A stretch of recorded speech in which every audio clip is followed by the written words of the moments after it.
What's up, everyone? If you don't know me, my name is Ben, and I'm just super happy to be here with you guys today. What is it? It's Sunday. I'm sorry, guys. I can't remember what date it is, but it's Sunday, so super glad to have you guys here. Whatever. It is what it is. All right. No one. How are you guys doing? Nothing? Come on. Wow, that was weak. All right, whatever. You guys are obviously tired. It's Sunday, whatever. I get it. I'm tired too, but it's good. I forgive you. It's okay. But we're continuing our series through the dating phenomenon. If you missed last week, what we talked about that beginning stage that everyone loves to do, everyone's favorite part in the relationship, the talking stage. And so Chris taught us through that and what that should look like, and basically, it's not good. Shouldn't have that talking stage, but whatever. And so today we're continuing through, and we're going to talk about love.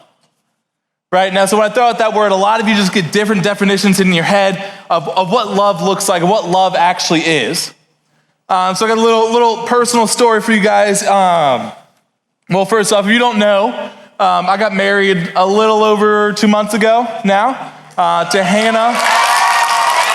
Thank you, guys. I really didn't do any of the work.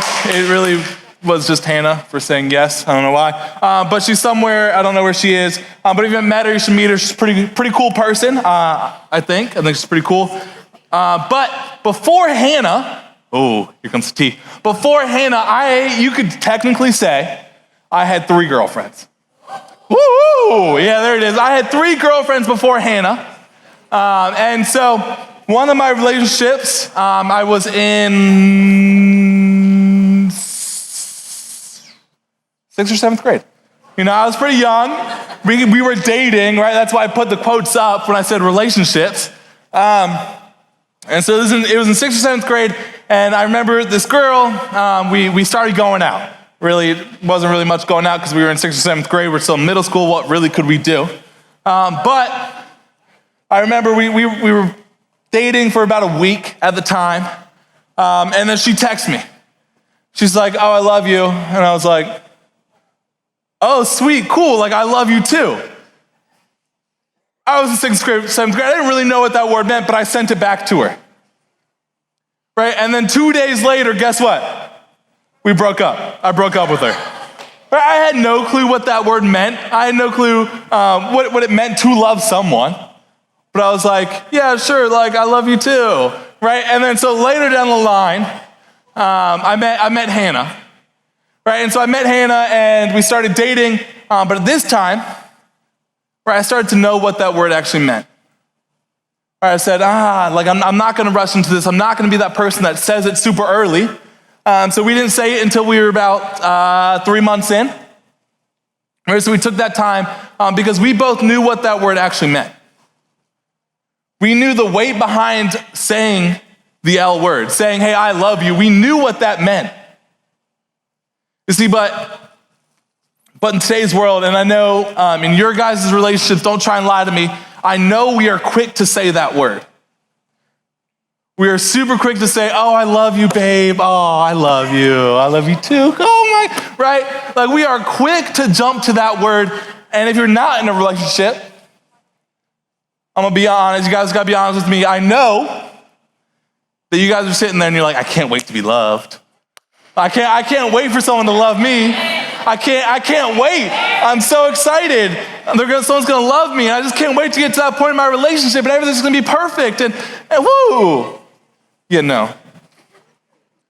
Right, we get so excited for that we look at our relationship, we look at that word love, and we're like, "Oh, when I reach that point in my relationship, I can't wait.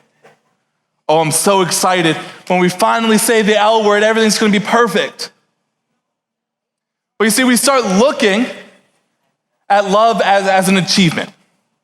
We look at love as a milestone in our relationships, whether it's in dating or whether it's just with your friends, that we look at that point in our life when we get to that point and we're saying, oh man, I love you. Oh, girl, I love you. Or, oh, honey, I love you. Like whatever it may be, whatever context it's in, we can't wait to get to that point. That we tend to rush to that point. So we said, I can't wait to get to that point. So we look at love as this milestone in our relationships. This point where we see it and we're like, I just want to be there. I want to be there. I want to be there. We see that love actually isn't a milestone. That love, the action of loving, is actually something that God calls us to do daily. That God has set this standard for us and he says, hey, he is calling us to live our lives in love. But see, we get the definition of love mixed up. A lot of times we like to switch the word like and love. That sometimes, most of the time, we actually don't love our boyfriend or girlfriend at that time. We just like them. Really, you just like them. You're just infatuated with them, and we say, oh, like I love you. That we actually get this twisted, that when you actually truly love someone, that there's an action behind it. It's not just something you throw out willy-nilly. It's something that has this weight to it. It's something that means so much. So we're going to look through Scripture today and just really define and see what the Lord calls us and how he calls us to love. Because I was like you, I got that word confused so often in life. I never knew what it truly meant. And so we're going to start today in 1 Peter. 1 Peter 4:8, if you have your Bible, open it up. If you don't, look, I helped you out. It's right here behind me. All right, so it says, above all, keep loving one another earnestly, since love covers a multitude of sins. Right, you see that first two words, it says above all. So above everything else in this world, love one another earnestly. Love one another earnestly, sincerely, right, or wholeheartedly. Right, this word love says, hey, keep loving one another earnestly. Keep going. This is a sincere love. This isn't something that is just, oh, hey, I love you. All right, now I'm going over here. I'm done. Right? No, this is something that is, hey, above everything else, besides whatever that one person may be doing. Despite that person's imperfections, the damage that they have in their past, who they are right now, hey, despite all of that, above everything else, love them earnestly. Love them despite of their past. Love them despite of their present, of who you think they're going to be. Love them first. Love them above everything. This is what he's calling us to do. To love them. To love each other. This isn't something that is just, they love me, now I can do whatever I want. That we don't get trapped into when someone says that love word to us. You see, if we we're going to jump to 1 Corinthians 13. This is a passage that you all have heard before. But I remember recently, about 3.5, 4 months ago, being stuck on this passage. Because 3 to 4 months ago, I was getting ready to be married to Hannah. And in these verses right here, just convicted me. Because this is what love is. This explains to us exactly, hey, this is what love is. So if you've heard it before, keep reading it. Read it again. Hear what I'm saying, what the Lord is saying through this. It says, love is patient and kind. Love does not envy or boast. It is not arrogant or rude. It does not insist on its own way. It is not irritable or resentful. It does not rejoice in wrongdoing, but rejoices with the truth. Love bears all things, believes all things, hopes all things, endures all things. That when we get to that point where whatever friendship or dating relationship we may be in, when we say that we love them, this is what it means. This is what it means to love someone. This is it, right here. Love is patient and kind. That means love is going to be slow to anger. That when they are upsetting you, when they're just digging under your skin, that your reaction is not going to be anger or frustration. But instead, your reaction is patient and kind. That's the hard part.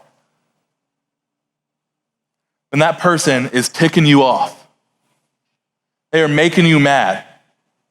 It says that love is patient and kind. That you're not going to get angry. That your reaction is not going to be in anger. But that you're going to force yourself to take that step back, to be patient with them, to be kind with them. It says love does not envy or boast. It is not arrogant or rude. It does not insist on its own way. It is not irritable or resentful.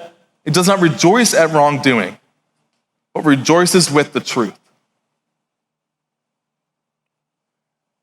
That love is going to sit here. That when you love someone,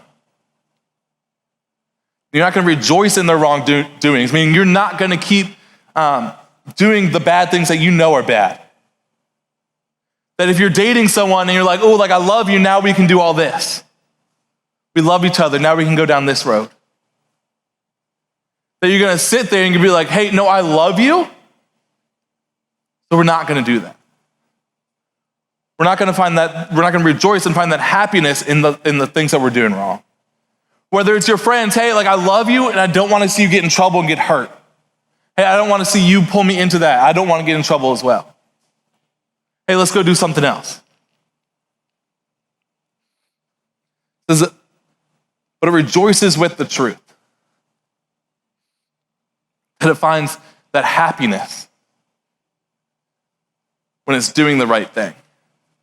That when you're loving someone, when you're with your boyfriend or your girlfriend and you're in that time and you're like, oh, hey, like I love you. That because you love each other, that you are going to hold them to the standard of doing what's right. That you're not going to be overcome by love and just follow what they're doing, to cave into what they're doing.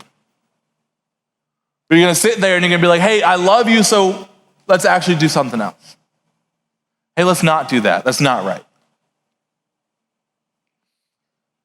But here's the best part in the end. It says, love bears all things, believes all things, hopes all things, endures all things.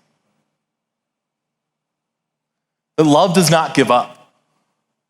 Love is not something that you have one day and lose the next. That there's this continual action of loving, of trying. That you're not just going to give up. Like with my girlfriend in 6th or 7th grade, right when I said it, and then 3 days later, I broke up with her. Like, obviously, I did not love her. That is not what love is.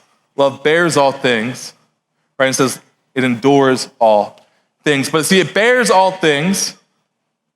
So when that person is bugging you, getting under your skin,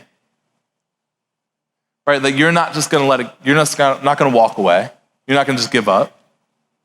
It says that it bears all things. There's this action of loving, right? When it begins, it says that love is patient, love is kind. And love is this action of loving. That it's not just going to give up. It's not just going to look away. Bears all things, believes all things, hopes all things. That when we are saying that word, when we say, hey, I love them, that there is trust in that love. That you have faith in that person to do what is right, to say what is right. That you have to have that trust in love. You see, this is what we see the Lord has put in front of us and said, like, hey, this is what love is. But what's greater than anything he ever said was actually what he did. Right? We know that Jesus came on this earth. But before that, if you back up to the very beginning, that he created each and every one of us. But he created us and he knew, hey, these people are gonna be imperfect. These people are gonna, at one point in their life, if not their whole life, turn their back and want nothing to do with me. These people are gonna keep disobeying me, keep frustrating me. But that didn't stop him from creating each and every one of us. And then what he did was he sent his son, right, on earth. He sent Jesus on earth. And Jesus walked this earth, being the only perfect person. But what we see Jesus doing when he was here on earth is that he didn't care who they were. Right? If you just look at his disciples when he had what people would think as evil people, as evil guys. He had them right there with him. Right? Despite of what those people that he encountered on a daily basis is that this is what he lived out. He said, I love them regardless. Regardless of what they've done, regardless of what they're going to continue to do to me, I'm going to love them. Or that Jesus gave this perfect example of love. That he said, hey, I'm going to go die on this cross for these people. I'm going to go die a painful death for these people. And some of them aren't going to even acknowledge me.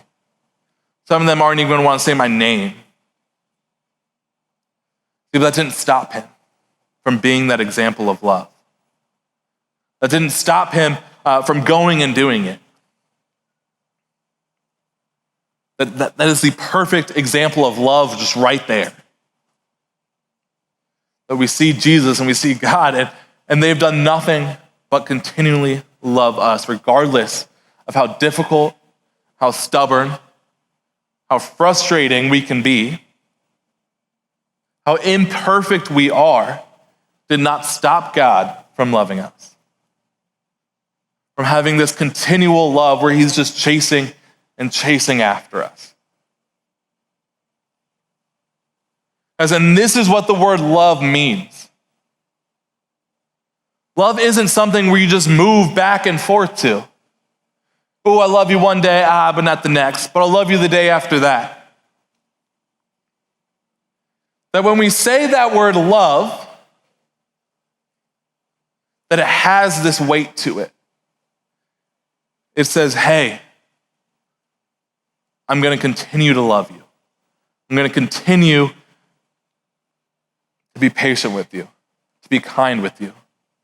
I'm going to continue to walk with you. That I'm not going to give up on you. So I need you guys to think about that before you go and throw out that word to one another. That this is the love that he calls us to have to each other regardless of who they are. So I need you guys to think about, to reconsider how you define love. A lot of us came in here with different ideas of definitions of love. But to look at that, to look at how you define love, and then compare that to how Jesus defined love. I bet they're two completely different things. To have that, and to let that be your launching point. To say, hey, this is where I was with love, and this is what Jesus has continually showed me how love is. And to go from there. You see, love is not meant to be a milestone, but a lifestyle. This isn't something that in our relationships that are just like, oh, I can't wait to get to this point, but it's something that we are called to live our life by. We are called to be, we are called to be, I lost my word, I'm sorry guys. We are called to be loving of all people, regardless of who they are, what they think, what they look like. But we are called to this action of love continually.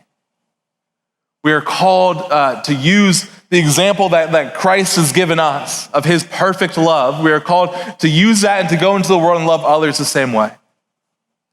Because if we're truly Christ followers, if we're truly claiming to be Christians, this is what we are called to do. Above all, keep loving others earnestly. That this is what love is. Love is not just a fluid thing. That this action of love is concrete. This is what God calls us to do on a regular basis. Just reconsider that. To think about your definition when you walked in and God's definition. And then to go off of that. Hey, Jesus, you showed me the perfect example of love. Lord, help me go into the world to love others the same way. Lord, let me be that example to others. We're going to continue this conversation through our small groups.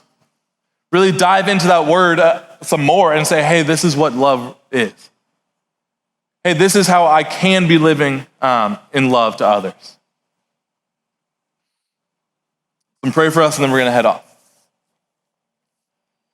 Jesus, I thank you for today. Lord, I thank you for your continual love, Lord. Lord, I thank you for loving us even though we are not perfect. Lord, even though we are continuing to sin against you, Lord, that you are continuing to love us. Lord, but I ask you to help us to love in your way. Lord, that to help us understand what that word truly means, that, Lord, this is not something that we can just throw around. Lord, this is something that you call us to do. Regardless of who our friends, our girlfriend, our boyfriends are. Lord, that we would be that example of love in this world. We love you. In Jesus' name, amen.